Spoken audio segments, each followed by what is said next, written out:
The human boy wasn't even trying to be heroic. He was just trying to stop a small riot from forming in front of him. The marketplace on Station Velzora was already chaotic enough without someone knocking over the spice vendor's entire display. The neon clouds drifting overhead, the sound of 3 different languages arguing at the same time, the jolt of a hovercart screeching as someone ran across its path. It was a normal day of noise and confusion for a human traveler. And humans, for better or worse, were famously good at surviving chaos by becoming even more chaotic. But the alien girl wasn't used to chaos.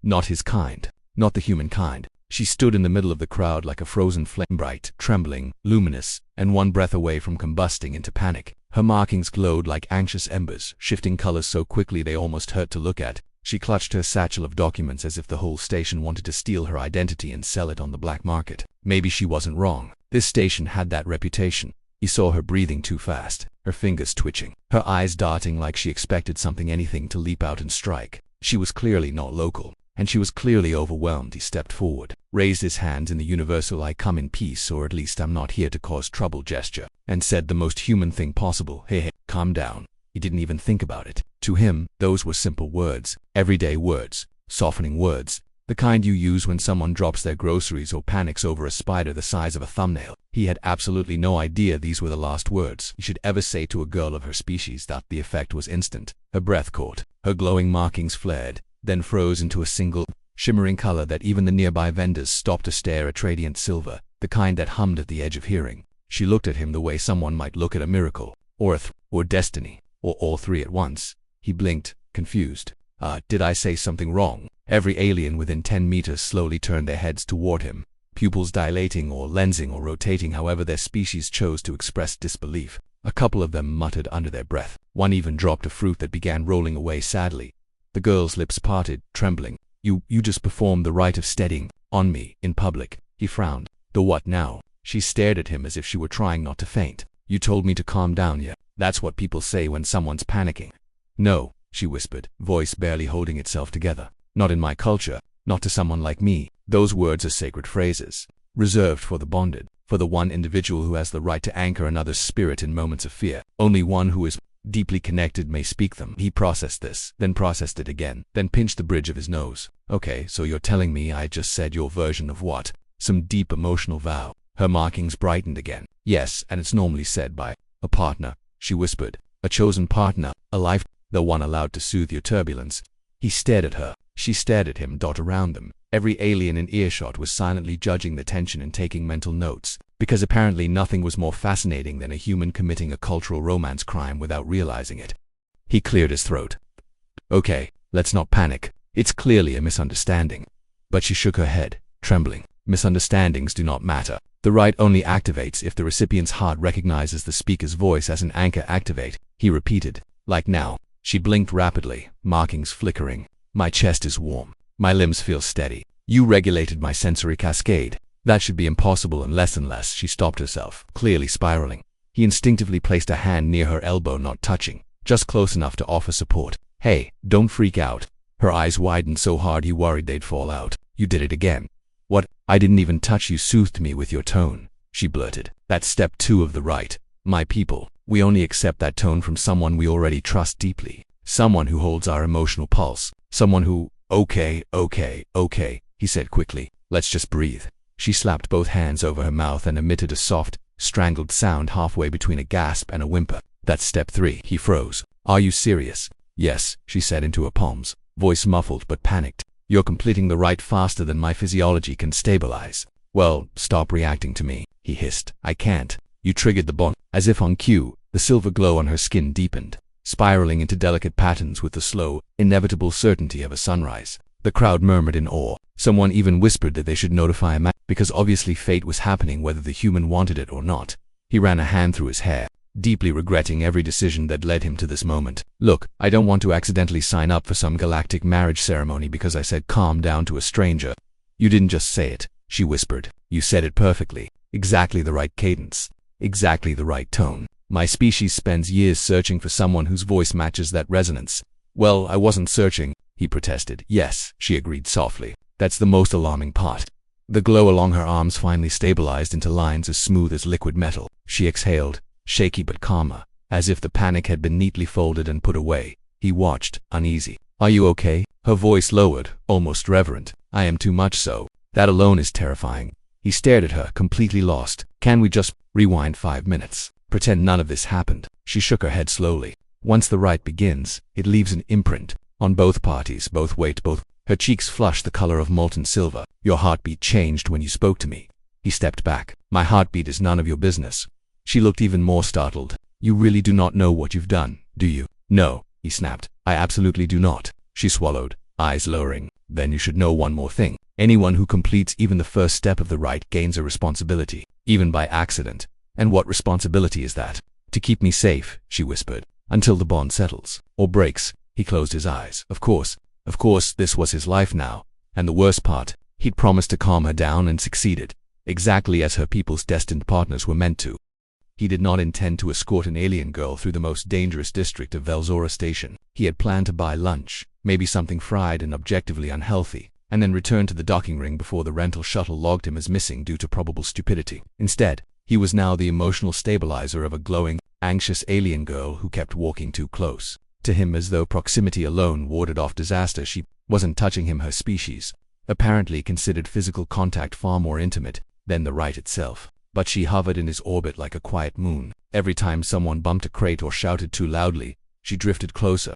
Every time he spoke, she reacted with restrained panic or reverent awe, which was tremendously stressful, because he had never wanted to become anyone's spiritual pacemaker. So, he said finally, hoping conversation might make the situation less mortifying. What exactly is your species' deal with calming down? Did someone mess up your ancient cultural wiring? She inhaled sharply. Please don't tease the rite. It is sacred. I'm not teasing, he said. I'm trying to understand. Maybe if I know how it works, we can undo it. Undo it. That was his goal. Freedom, normalcy, not being bonded to someone.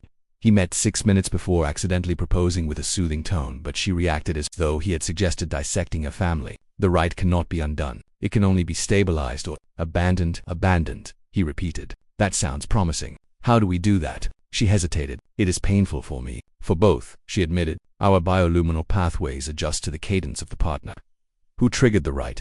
Breaking that resonance too early can cause emotional whiplash. You might feel hollow, disoriented, melancholic. It is not lethal, but it is unpleasant, he grimaced. So, emotional jet lag. Something like that, she said softly. He exhaled, dragging a hand through his hair. Look, I'm really sorry this happened. I honestly didn't know. Humans say calm down all the time, usually right before the person they're talking to does absolutely anything except calm down. She blinked at him, puzzled. You encourage people to fail at emotional regulation. No, they just don't listen, that is. Deeply inefficient. Welcome to humanity, he sighed. We're allergic to efficiency. They turned into a quieter corridor, far from the chaos of the market. Soft lights pulsed along the walls, reflecting in her silver markings. She kept glancing at his face as if it were some unstable star she was afraid to disturb but couldn't stop admiring. What's your name? He asked finally. She paused, startled. You do not know it. I've been too busy trying not to accidentally marry you again. Her cheeks flushed with a shimmering gradient. My name is Syrah, daughter of House of Echoing Light. He nodded. Just Daniel. She tilted her head.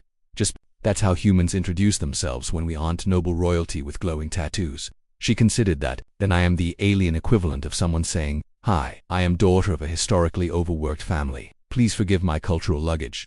He snorted. Exactly. Her markings glimmered at the sound. You laughed yet? That is step 4. He froze mid. You're kidding. She shook her head miserably. When the anchor laughs, the partner's markings react to the sound. It signifies growing emotional synchronization. Well, stop synchronizing. I can't stop my biology, she protested. Then stop listening so hard. I cannot turn off my ears either. He groaned into his hands. This is absurd. Yes, she agreed, but I am starting to understand why humans enjoy chaos. It feels lively. That's flattering, he muttered. But you need to stay at least 1 meter away from me. Minimum. She immediately stepped back, then forward again when someone walked past them with a suspiciously heavy cargo bag that might have contained stolen organs. 1 meter feels unsafe. It's supposed to, he said. That's the point. But you are my anchor. I am not Yuru. Okay, technically, yes, but only temporarily. She looked down. Temporary anchors are dangerous. They leave the mind unstable. Well, so does caffeine, he said. But humans handle it just fine. Humans, she murmured, are very strange. He shrugged. We try. Syrah studied him as if trying to decipher a puzzle written in an unfamiliar script. When you spoke to me earlier, your voice changed. It became softer, warmer. That's called empathy. Your species gives that freely. He blinked. Yeah, kindness isn't some rare resource. It's basic human decency. Her expression softened with a mixture of awe and confusion. My people reserve emotional warmth for those who earn it, those who commit to it, those who choose it deliberately. You gave it to me without hesitation. Well, yeah, he said, rubbing the back of his neck awkwardly. You looked like you were about to pass out. I didn't think, I just acted. She held her satchel tighter. That is why the rite activated. You're telling me your ancient emotional magic responded because I'm nice? Yes, she whispered. Your kindness struck my pathways like a chord. Humans, your species, you radiate intent in a way my people are highly sensitive to. We hear your hearts. That sounds like a terrible evolutionary design. It is, she admitted, but beautiful. He didn't know what to say to that. Compliments this sincere weren't normal. Not to him. Not from anyone, let alone an alien girl who looked like a collapsing star might, if it apologized too much. They reached the walkway overlooking the station's central sphere. The view was breathtaking, copper light swirling around a gravity well, shimmering like liquid metal suspended in the air. Sarah moved beside him, closer than before but still trying to respect the fictional meter of safety. Daniel, I do not know what to do. Me neither, he said honestly, but running won't fix it. We need to figure this out. How? One step at a time. She exhaled shakily. And if the rite keeps progressing, then we handle that too. She looked up at him, eyes bright. I am afraid, I know. Are you? He hesitated, then nodded. A little. She seemed to take comfort in that. We fear together. Then, he sighed. Fantastic. Bonded by mutual panic, her silver markings shimmered with something warm, something dangerously close to affection. It is not the worst beginning. He stared at her, feeling a knot forming in his chest, a knot that felt suspiciously like concern, connection, trouble. This was getting complicated, and somehow, he knew deep down that they had only taken the first steps into something far bigger than either of them understood. Daniel had imagined that their next step would be calm and rational, maybe, asking someone more knowledgeable to fix their situation, a psychologist, a shaman, an emotion technician, literally any adultier adult. Instead, Sarah led him straight into the last place he wanted to be, her family's embassy ship, an elegant floating cathedral docked to the station like a glittering, silent threat. Hold on, he whispered sharply as they approached the sunlit ramp. You didn't mention your entire political dynasty was here. She winced. If I told you, you might have run. Yes, he hissed. That would have been the correct response. She tugged at her satchel with nervous fingers. My father is here, and if he senses instability in my pathways, he will demand to see my anchor. Daniel felt physically ill. I'm not ready to meet someone's dad. I'm not ready to be someone's dad. That is not. Your misunderstanding of metaphors is contagious. She sputtered. He will not kill you, probably. Probably. We have not had an anchor from another species in 300 years. Oh good, Daniel muttered. A historic diplomatic incident. My favorite. The ship's doors parted before them with cathedral-like resonance. The air inside smelled faintly of ozone and something floral, like petrichor mixed with starlight. Sarah walked stiffly, posture painfully regal, while Daniel felt like a guy who had walked into a wedding while still holding takeout. They were met by an older alien wearing a mantle that shimmered with silver and ultraviolet. His eyes glowed with authority, his expression calculating. Daughter, he said, voice resonating like harmonics through crystal. You returned from the market with an anomaly. Daniel smiled weakly. Hi tourist, very lost. The elder regarded him with a level of scrutiny reserved for judging gemstones or weapons. Human, he said slowly. You triggered the rite. Daniel pointed at Sarah instantly. She initiated it. She gasped. You told me to calm down, which is normal on Earth. Not in my biology. They glared at each other like bickering teenagers, which did nothing to help the diplomatic atmosphere. The elder studied both of them, expression unreadable. Emotional synchronization is already present, he said. If you fight the bond, it will grow unstable. Daniel swallowed. We don't want to encourage it. But it already deepens, the elder replied. Your shared panic increases intensity. Sarah squeaked. We fear too close. Exactly, the elder said. Chaos accelerates the rite. Stability tempers it. Daniel stared at her in horror. We've been fueling it by freaking out together. Her cheeks blazed with shimmering color. And you keep making jokes. That speeds it as well. So we can't panic. Or laugh. Correct? He threw his hands up. Great. So we need to be boring emotional icicles while standing next to each other. Totally sustainable. The elder's voice deepened. You must complete the trial of harmony. Daniel blinked. That sounds like an ancient ritual that absolutely should not involve me. Sarah looked terrified. No, father, please, he does not understand our ways. That is why it will reveal his true ability. The elder raised his hand, and the floor beneath him rippled with light. If he is not your true anchor, the rite will break painfully but quickly. If he is, the resonance will complete. Daniel muttered under his breath. I am not doing a deadly love sat.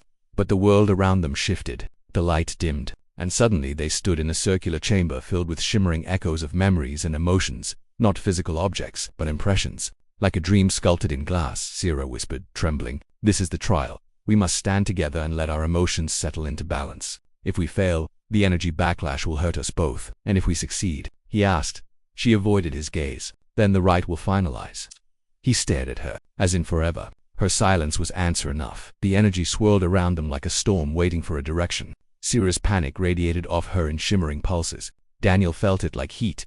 Okay, he said quietly. Look at me. She shook her head. If I meet your eyes, the bond will accelerate. It's accelerating anyway, he said gently. Trust me. Slowly, hesitantly, she lifted her gaze. She looked like someone bracing for heartbreak and catastrophe simultaneously. Daniel took a slow breath, not to calm himself, but to offer calm to her. You're safe, he said quietly. Nothing bad is going to happen to you. I'm here. Her markings rippled, reacting to his tone like tuning forks to a perfect note. She stepped closer, trembling. Why are you so kind when this could ruin your life? Maybe, he said, voice steady, but fear shouldn't be the only thing you remember about today. The energy around them stilled for an instant, hanging between them like a held breath. But then Syrah's voice broke. I don't want to force you into something you didn't choose. I don't want to trap you. I don't want to be a burden. Her fear spiked, and the chamber flickered violently, shards of memory and emotion rattling, like unstable glass dot. Daniel stepped forward on instinct, closing the distance, his voice firm. Stop, you're not a burden. You're not doing anything wrong. You're just scared. Her eyes widened, luminous with terror and longing. And being scared doesn't make you unworthy, he said. The chamber steadied, energy relaxing like a held hand finally unclenching. Syrah's breath hitched. Daniel, I don't understand humans. You give comfort even when you're in pain. Why? Because that's what people deserve, he said. Even when it's messy, even when it's hard. The energy pulsed stronger. For a moment it was beautiful, gentle, warm, but then something shifted. Her emotions didn't just synchronize, they surged. Her gaze locked on his, breath trembling. Daniel, I want this. I want you. I do not wish for the rite to end. Emotion crashed over him like a wave. Vulnerability, fear, yearning, hope, and the room reacted violently. Lights blazed, energy roared. Sarah, he shouted, reaching out without thinking. Their hands met. The chamber detonated with brilliance. He felt everything, her terror of abandonment, her desperate hope for connection, her aching longing for something safe and warm and human. For him, when the light faded, they stood still, holding hands, breathing hard. The elder stared at them as though watching history rewrite itself. The trial is resolved, he said. The rite, it is complete. Daniel tried to speak, but nothing came out. Syrah didn't look triumphant. She looked terrified, overjoyed, and guilty all at once. I didn't mean to trap you, she whispered. You didn't, he said, voice soft and unsteady. I made a choice to. The elder's gaze sharpened. Then understand this. From this moment forward, your lives are bound. Emotionally, psychologically, spiritually. Daniel swallowed. Syrah's fingers tightened around his, not possessive, but afraid of losing him, and he realized, with slow creeping certainty, that whatever happened next, running away was no longer possible.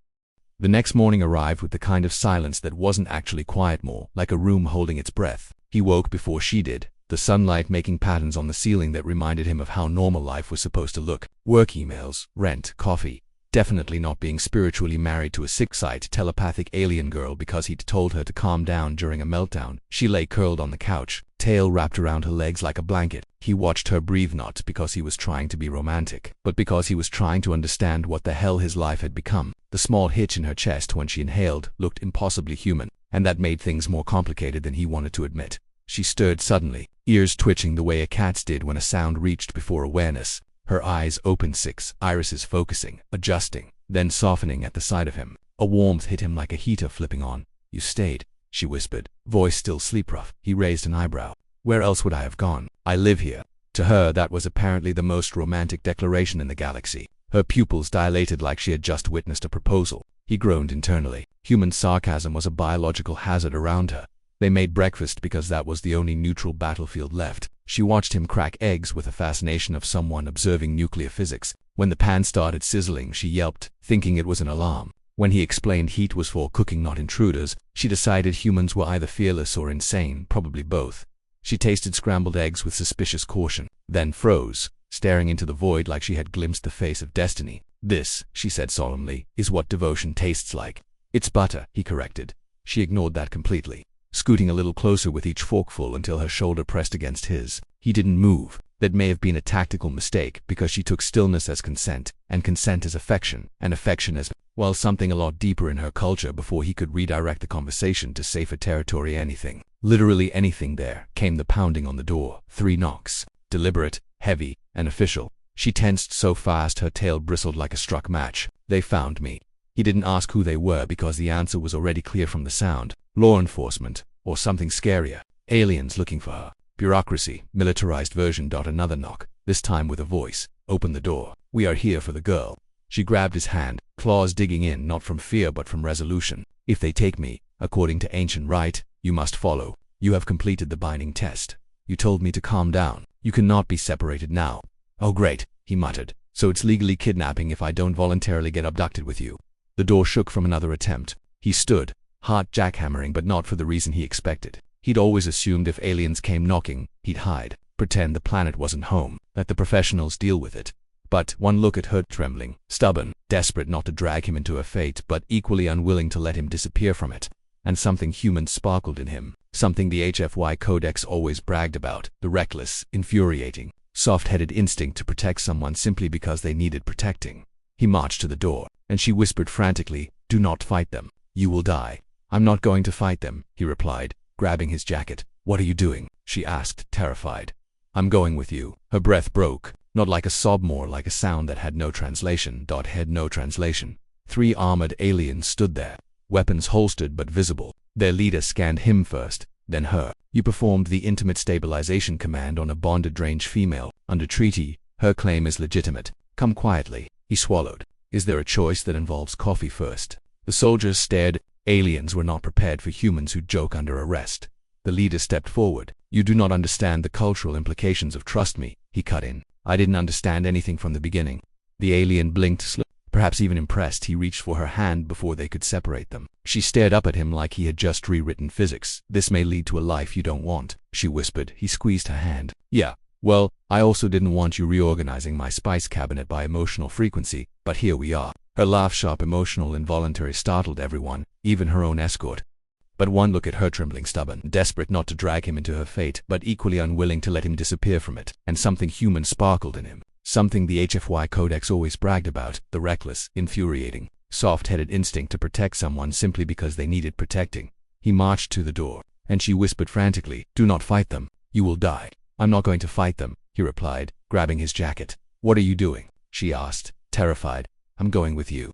Her breath broke, not like a sob, more like a sound that had no translation. He opened the door. 3 armored aliens stood there, weapons holstered but visible. Their leader scanned him first, then her. "You performed the intimate stabilization command on a bonded range female. Under treaty, her claim is legitimate. Come quietly." He swallowed. "Is there a choice that involves coffee first?" The soldiers stared. Aliens were not prepared for humans who joke under arrest. The leader stepped forward. "You do not understand the cultural implications of trust me," he cut in. "I didn't understand anything from the beginning." The alien blinked slowly, perhaps even impressed. He reached for her hand before they could separate them. She stared up at him like he had just rewritten physics. "This may lead to a life you don't want," she whispered. He squeezed her hand. "Yeah, well, I also didn't want you reorganizing my spice cabinet by emotional frequency, but here we are." Her laugh, emotional, involuntary, startled everyone, even her own escort. The officers stepped aside, permitting them passage as equals rather than prisoner and escort. That mattered. They walked together out of the apartment, past the life he used to recognize, toward a future that had no map. A spaceship waited in the alley like a misplaced fever dream. Engines hummed like a storm held in a bottle. Right before they stepped aboard, she stopped him. "You never asked what the intimate love test really means." He looked at her, exhausted but unflinching. "I figured it meant trouble." She shook her head. "No, it means you were the first person in my life who saw me fall apart, and didn't run." His chest tightened with a painful, stupid warmth. He kissed her forehead. "Not romantic, not dramatic, just human. Guess you've never met enough of us," he said softly.